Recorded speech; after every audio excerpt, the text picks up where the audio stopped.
Hi there, this is Alex, and I just want to take a quick moment to thank you for listening to this episode and any other episode here at the Style Learn Origins podcast. Make sure that you check out the description of each episode as we have links for great products like Luca, where you can start your business and create your brand kit directly using AI, online course platforms that are innovative and use AI like LearnWorlds.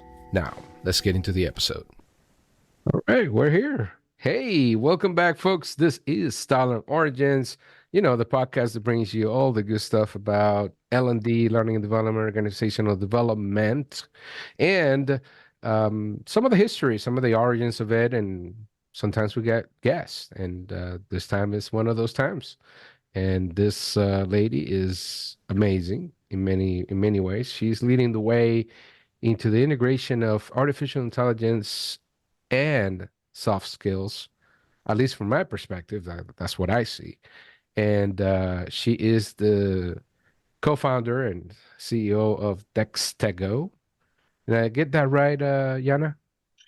Well, actually, I hear both, like Dextego and Dextego. Oh, When I Dex. came up with the name, I said it's Dextego, but honestly, I start to like both, so I don't know. Oh, okay. I Okay, go, Yana. So I'm not going to murder your name, please. And we know that you got great roots here. Break that down for us, Yana. And your last name is? Mantzouridou Onasi. I have two last names. Awesome, awesome. Awesome stuff. So, Jenna, welcome to Styling Origins. And I know you reached out before and you're like, hey, we should talk about soft skills. And I'm going, hey, yeah, absolutely. They're still important. That's a great thing. And we learned some things about soft skills, right? Like a Google search took us to the Continental Army. I mean, the regulation of the of the army in the 70s, but turns out that that wasn't what we were really focusing on, right? Yeah. So yeah, soft skills. What do you feel about that? What do you consider to be soft skills? Yeah, absolutely. I think there's first of all no true taxonomy of like what goes under the category of like the top soft skills, but I think there's skills that are very transferable across industries, departments, roles. These are skills that are known as human skills, power skills, a lot of terminologies, but they truly help, I feel like, make our life better in many ways. It helps us communicate with others, collaborate, do more of, I would say, important work sometimes, because the true work in my eyes is work that empowers people and push us forward. Like we can talk about how we can reconstruct society, and it's all about leadership and it's all about soft skills. And I think, yeah, when I talk about soft skills, I just talk about things that truly matter. Of course, math and technical skills are the key to bring, I think, certain things in life. But the origin, to your point, where it stems from, is really because we want to change things. And to change things, that means you need to be self-aware. You need to have emotional intelligence. So I think that no matter where you're in life, you can always develop these skills. Hmm. And especially now more than ever, where AI is taking over so much of the technical things we're doing on a day-to-day, developing these skills can really help us become better personally and professionally. Yeah, and so in the past, I did a quick overview of Dexago of the Mhm. product, which is great platform. And you're focusing on leadership, right? So leaders being able to learn how to interact or assess some situations using soft skills and interacting with this AI, which is kind of analyzing their input. And it's kind of cool. I mean, I put a link in the description, folks. But I looked at it, and then it does probably, I'm guessing here, and you can confirm, but you're sort of analyzing NLP. You're using a little bit NLP models there, natural language processing, and then and at the same time you're also using video, right? So video feed and um, someone responding. Let's say if I put in a situation and I respond to that situation, then I get feedback from the system letting me know what I did well, or what are some things I can improve? Is that pretty much it? So, first of all, you touched on who it caters to.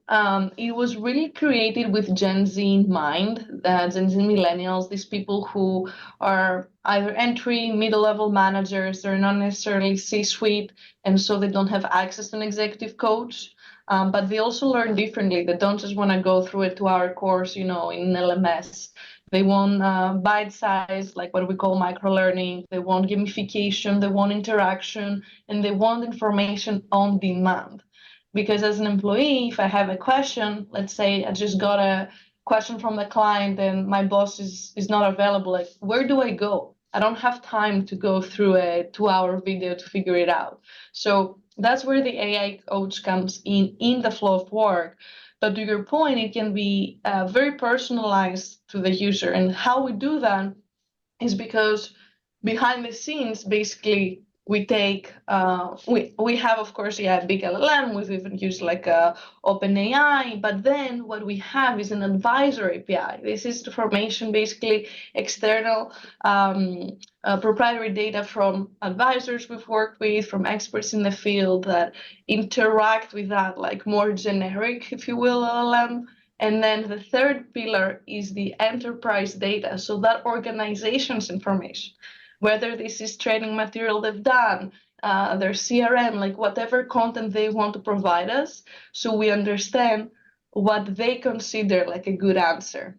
For instance, in the example of a salesperson giving a pitch, I can, like the AI coach can basically analyze and say what it thinks, but what matters is what like that VP of sales enablement or that CRO considers a good pitch to be. So we can analyze according to their own sales playbook. And that's the beauty of it. Like you can really create personalization at scale in a very affordable way that before you couldn't. And also companies didn't invest in entry level, mid level people because they thought, what's the point? They will leave, right? However, today what we see is that these people are leaving anyway. So L&D is becoming the one thing that can keep them. And more, this is actually the number one factor people are considering when looking for a job is, can I find growth opportunities within that company? Can I be developed? And so it's super fascinating, but at the end of the day, I would say because of course there are other companies out there. What makes us unique is that it's very easy to use, and it's just becoming your mentor, best friend, coach, whatever you want to call it. But this avatar right here that you see, Esther, has become my personal 24/7 bestie, supporting me during my day. Oh, okay. Wow. Yeah. So, it's a very interesting thing. I think a lot of people make assumptions. Well, we do generalizations all the time. Like, oh, Mm-hmm. Gen Xers and oh, boomers and the Gen Z and the millennials and whatever. And it's like, okay, those are generalizations. But what I can see in terms of, I mean, because I have kids, they are Gen Z, technically speaking. They, to me, Gen Z is more about action, getting things done and not so much worrying about whether they're going to, the why and the purpose and a lot of those things. Well, millennials were really like all about the cost type of thing. But I think in respects, right? At least observations. But again, generalizations. Everybody can be different. It depends on your environment. I believe so too. With that said, then the the origins of the stuff, the original meaning of human resources was something that came out later. The first concern that we had was human relations. Mm-hmm. And this, I was telling you a little bit before we started, is that this started back in the 1919s, the 1919s. So, out of World War One, we had an instructional training delivery system that was developed for the Emergency Fleet Corporation. And as part of that, there was concern, there was a full setup of setting up a training director. And obviously, a lot of things were, dedicated towards training because it was a factory line. And it was factories and manufacturing places we needed. And then World War II really refined that. So when we did the TWI movement, they really refined that because it's part of the J methods. So if anybody looks this up, look at the job relations method. So the job relations method actually addresses a lot of these things, but there are all the documents that are putting down here. Everybody can check small books or publications, articles, where companies were concerned in the 1920s or so about job relations, because of the strikes. You know what I mean? Mhm. So how to communicate with employees and find out what their needs are, and communicating at that level. I mean, when I look at this, we talked about soft skills and they call them soft skills, but it's really communication skills. I mean, it's how Yeah, you communicate with people. yeah, absolutely. Yeah, I mean, there's no, I don't know, we call them soft skills, but it's communication skills. It's how you communicate with people in a way that is effective and whatnot. How much of this do you feel is politics, though? Spicy question coming through. Yeah, so how much I think communication has to do with politics, you're I saying? know when you're in companies, right? When you're in a company, there could be politics. Yeah, oh, 100%. Yeah. I think people are actually very confused because of that, like on how to develop these skills, and they miss the point. Like what we try to do with Dextego is, yes, prepare you for how to do your job because it basically adapts to your role and industry. And we know that communication like between designers is different than communication between engineers. So there's this layer, and then there's layer of who you're talking to. Like, are you talking to a senior person who thinks more strategically? Are you talking to an entry level person? And taking into account also the context, like is the scenario we're discussing and helping you growing under like a stressful deadline, for instance, right? So you have all these complexities, and then to your point, you have maybe a large company with crazy politics, and there's no way any training that this company has created will prepare the person for that.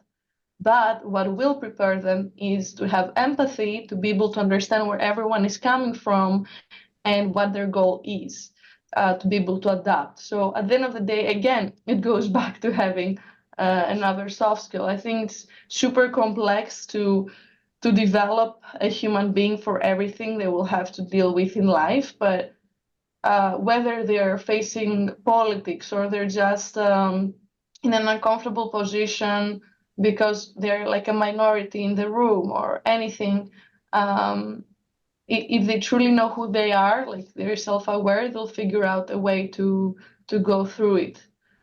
Yeah. And every company is different, right? But at the end of the day, um, depending on your industry and your role, like there's some things that are true.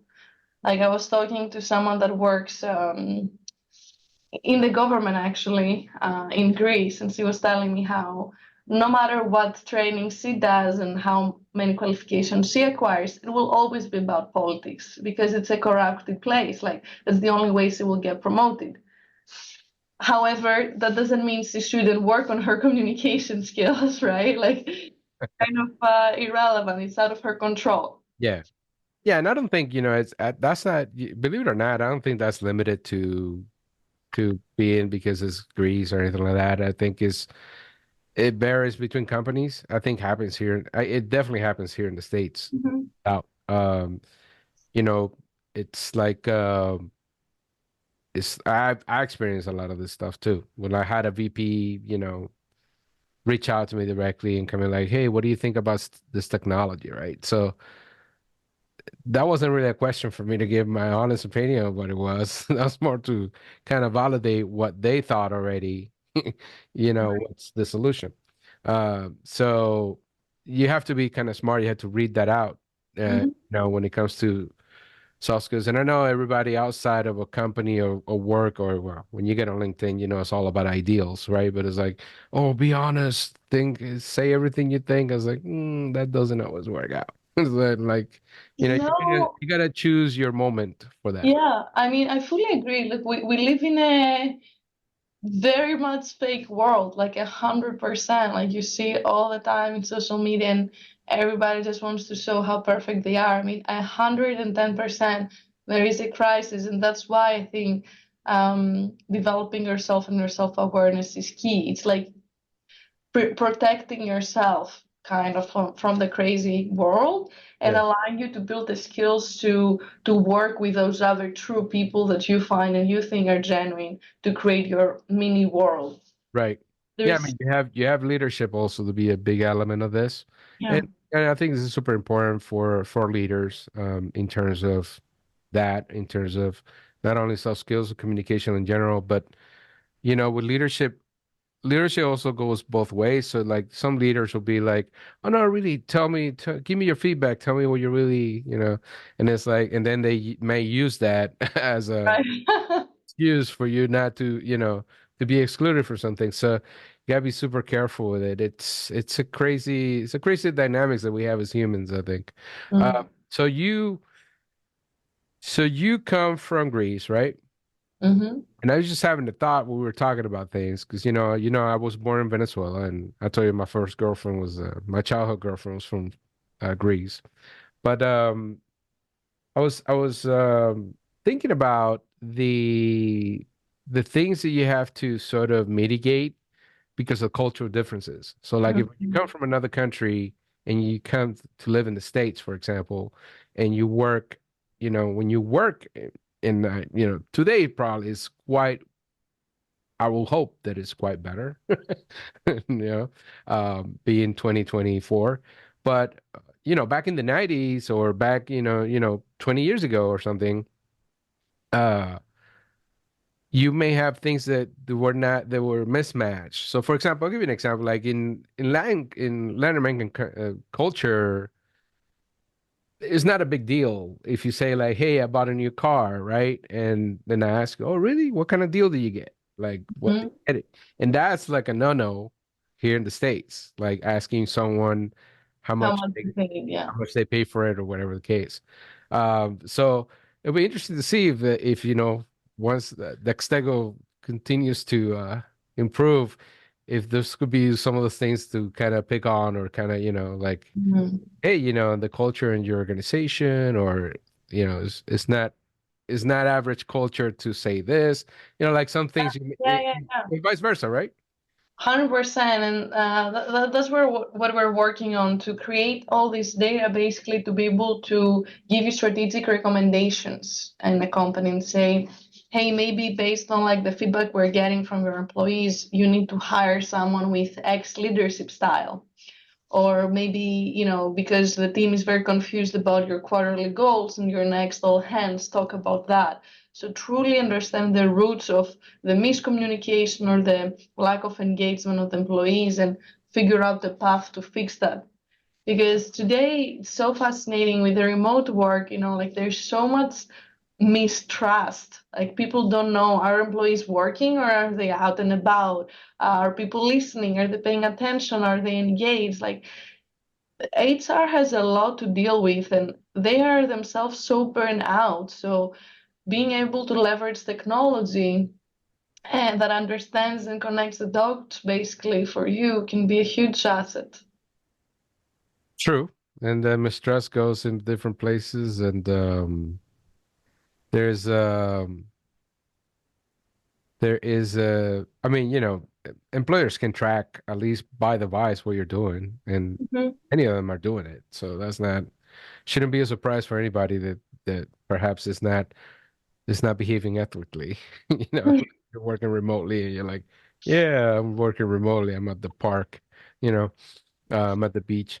I mean, well, you can do perfectly. I think there's no issue with it. That's the beauty of working remote. It's like you could take your laptop, sit at the beach, get Mhm. work done, right? Answer emails, whatever the case. Uh, but um, but yeah, it comes back to leadership as well. So in terms of soft skills, what concepts? Are there any specific concepts that you tap into when you were developing the platform? Did you guys looked at emotional intelligence? Did you look at anything else? Yeah, I mean, the product comes basically with 8 soft skills that we concluded are the most transferable from a human skills model that we created with different experts. Okay.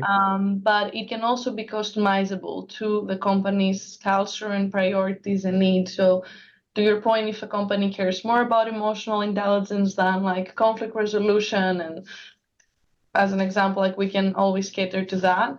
And I think the other interesting thing will be if they assume they need X skill, but from the usage, it turns out that they actually need to develop another one.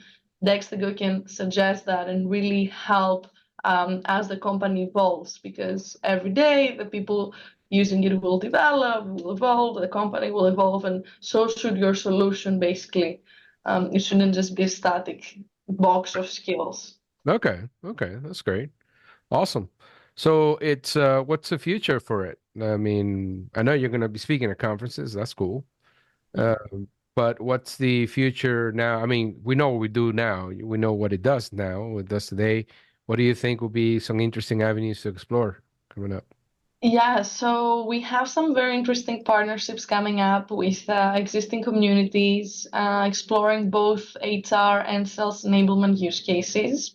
Okay. And through the peer-to-peer community that will be introduced this year, which will allow users to get matched based on their level of skills for mentorship and games, we're expecting some very cool things to come up with more gamification, with rewards. I won't say much, but it will be much more engaging for every stakeholder, not just the end user, but also management, and it will help them to reward employees basically and reinforce positive results. Wow, that's awesome. So how did you get involved in this? Let's how did it all come around? Are you a computer nerd? You're not, are you? No, though, it's funny. I'm becoming every day more and more of a nerd, I would say, and I love it. Like, I geek out on AI stuff. But my background, so I studied psychology and communications. Okay. Then I got into management and talent development. I was doing a lot of research with a professor back at my master's, who was a talent expert, Professor Tariq, and we did research on high potential employees and stars and what motivates them, and like everything I had studied basically came together. So it was very interesting to me, and that's how I got into HR, and then started applying for jobs. I thought I was going to do consulting. Thank God I didn't. Now I got into the startup world, even considered doing my PhD in organizational design. But again, the startup world won because I felt like I can have impact at scale much faster and be able to truly help develop these skills that we're talking about for everyone. And that was always my thing, like, how can I choose a path or like a department or an industry to work in when it's so limited? Like, that's what I always thought, like, how can I do something that can touch multiple people? And I worked as a VP of people and chief of staff for a startup that was also doing AI and different use case, but like that's when I realized, okay, we can truly use AI to have that impact. And very fast forward. We built Dextego a year ago. My co-founder and CTO is the technical person behind it, so he's the tech genius with soft skills, actually. So it's a very interesting combination. And yeah, we're here now, a year in, just scaling the business and improving the platform to help as many people accelerate their career goals and paths. Cool. Well, that's been very good stuff. I'm a fan of the platform. I think it's a cool idea, and it's definitely something that could be very useful for a lot of companies. So, anything else you like folks to know? It's time to promote yourself. Follow you on Twitter. No, I mean X. Yeah, right. I still cannot do that. Yeah, I can't ever say X. Yet. Yeah. Well, what should I say? I think that for whenever like I get asked, what's the people's feedback, I always say there's two types of people, right? Like you have your um, early adopters who love anything AI now, and they're always looking for different things to play with, and there are others that are skeptics and they just need to see how it gets applied, I feel like. So my only advice is try, like reach out, even if you just want to see how it looks and you're curious. I think being open-minded and seeing what's out there and how it can help your job on a day-to-day is key, before reaching to any conclusions. And generally being open-minded can help with everything in your life, honestly, but especially when it comes to technology, just try it and ask questions and see if it's for you. All right. Well, cool stuff. Thank you so much, Jenna, for stopping by. Everybody, please check the links on the description. You can actually check out, you offer free trials on Dextego? If you reach out, yes. Oh, okay. Good. So yeah, go ahead and check the link so you can reach out and try it out. It's pretty cool. And I put also the video there of the overview that I probably will do another one on my new channel Awesome. just to dive a little deeper on it, but with a specific case. So yeah, that'd be kind of cool. But anyway, Yana, so much. Thank you for being here. Everybody, make sure you check out ATD conferences, and know that you're going to ICE, you were saying? We're going to transform to ADD to AGU. Okay. All We're right. doing some here in New York. Yeah, we'll be around. Great stuff. Great stuff. Well, keep an eye out for Yana and Dex to go, folks. We'll see y'all on the Thank next. you. See you.